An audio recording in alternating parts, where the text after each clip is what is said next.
Welcome to episode 4 of Shipman and Shipman at the Movies. Right now, we decided that we're going to review Logan, which he went to go see early because he works for Vox ATL, a news company, and we got to see like everybody else because we're just normal people. Yeah, okay. So, Logan is set in 2029, and it stars Hugh Jackman as the Wolverine, and he's been playing the character for 17 years, since the original X-Men movie in 2000. And it's really just a tribute to his character and to all the fans that have sat there and watched all of the, I think it's 10 to 12 appearances he's made. That's it. Yeah, that's him. And I've watched them all. But yeah, so it's really just a tour de force of acting and directing by James Mangold, who did the previous Wolverine entry. It's called The Wolverine in 2014. But yeah, great movie. Go to see it. So apparently this director has a like, I don't know, a thing for a lot of violence and a lot of just hardcore stuff. Because I remember The Wolverine when he was in Japan. It was a little bit more hardcore of a superhero movie than we were used to. Like, he even said the F word once or twice, and I was like, oh, okay. But then this movie takes it to a whole two other levels. Trust me. And if you don't like violence, I would suggest you not go see this movie.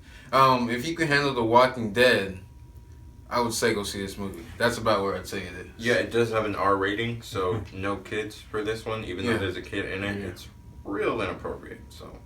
Okay, now from the old man perspective. The movie reminds me of a Western. Old time Western. The guy's getting ready to retire. He's broken down. All he want to do is just get away from everybody. All of a sudden, this kid come along and find him, and it sparks a new energy in him. So if you're into old time Westerns, this is a favorite. And the point that I also want to make is it's kind of almost depressing. You know, if it didn't have the action scenes, you'd be like, man, this really is a depressing movie. But trust me, if they had the Academy Awards a little bit earlier, I think this movie would be nominated for one because it was a very good movie. Storyline, you can tell they really took their time and wrote this story. Great movie. I enjoyed it, except the end. But that's me. That's me. No. But, I wouldn't say you need to know that much about the X-Men movies before this to actually get the whole movie. There are a few characters and storylines that you might want to know, but it's kind of explained in the movie, I'd say. I think it's very self-contained, and for the X-Men universe, yeah, their best film, including Deadpool. Sorry to say it, better than Deadpool. And I think that going off from this film, if Fox, the studio that makes all the X-Men movies, can just learn to let the creativity of the director and the passion of the actors drive a movie, then we'll see a lot more like this one and Deadpool, both rated R for different reasons, but either way, it's stuck true to the character.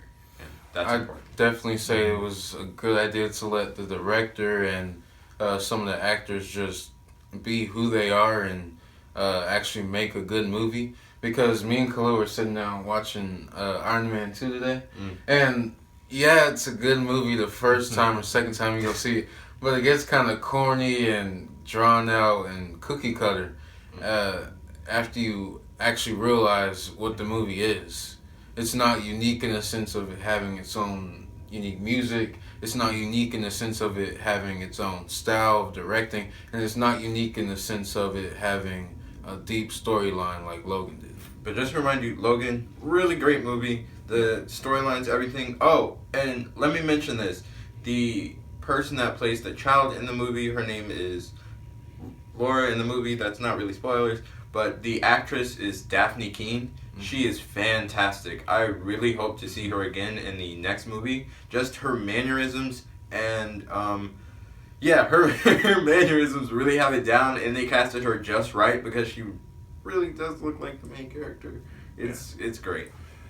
And if you X-Men comic man like I am, who's been reading them for years, this is perfect movie. Guys, That's enough talking. I think does this movie. I rate it. To me, it gets a 4.8, Mm-hmm.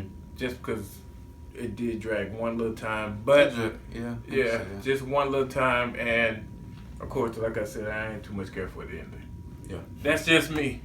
I'd probably give it a good. I'd give it a 4.8, and I think I do like it a little bit more than Dad. I like the ending actually, but I still want to be hard on my movie, so I'll give it a 4.8. Well, I'm a softie, and I love comic book movies, so you'll catch me with any reference to Batman or Superman or Wolverine. So I think I'm gonna give it a 21 out of 23. Does it get the Shipman shake, everybody? Gets the ship in Yes. shape. All right. Yes. Okay, my pick movie of the week is The Shack. I read the book last summer. Loved the book. You have to read the book. Well, you don't have to read the book to see the movie. You actually can go see the movie and catch on what it's about. It's about a man who lost a little faith in God. He took his children out camping, and something happened to one of them. So that turns his whole life upside down. And so all of a sudden he's out and it's snowing, and he sees a note in his mailbox. He gets the note out and it reads, "Come back to the shack. Looking forward to meeting you." And he doesn't know who the note's from. Is it from the killer? Is it from God? He doesn't know. Well, he goes to the shack, and I leave it right there. I highly enjoyed the movie. I recommend that you go see it when there's not a lot of people in there. I say this for the only reason, if you go like I did, I had the Amen corner in there. Everybody was Amen and having a great time with the movie. And you can actually hear people crying in the movie. It's a great movie. So take your tissue. Do I give it a 4.7? I'm probably a little bit harder on this one because I read the book, and so it's harder for me to watch movies that I actually read the book to, because I'm looking for little things as I go along instead of just sitting there enjoying the movie. The ending in the book and the movie are different, but they're similar. Again, does it get a Shipman shake? Yes, it gets a Shipman shake. Go see the movie. Great movie, The Shack. It's not all about religion. Matter of fact, they say something about it that you might like. Go see it. Great movie. All right, guys. Thank you for watching this episode of Shipman and Shipman. If you might have noticed something different, this week we are trying to cut it down to just 2 movies. We're trying to condense it down because I'm the editor of it all, and I have another channel called what is it? Zygy. Yeah, Zygy. One week I post here, and then one week I post there. So if you can, go ahead and check that out. And thank you very much for watching. Subscribe, share, like, and comment. See you next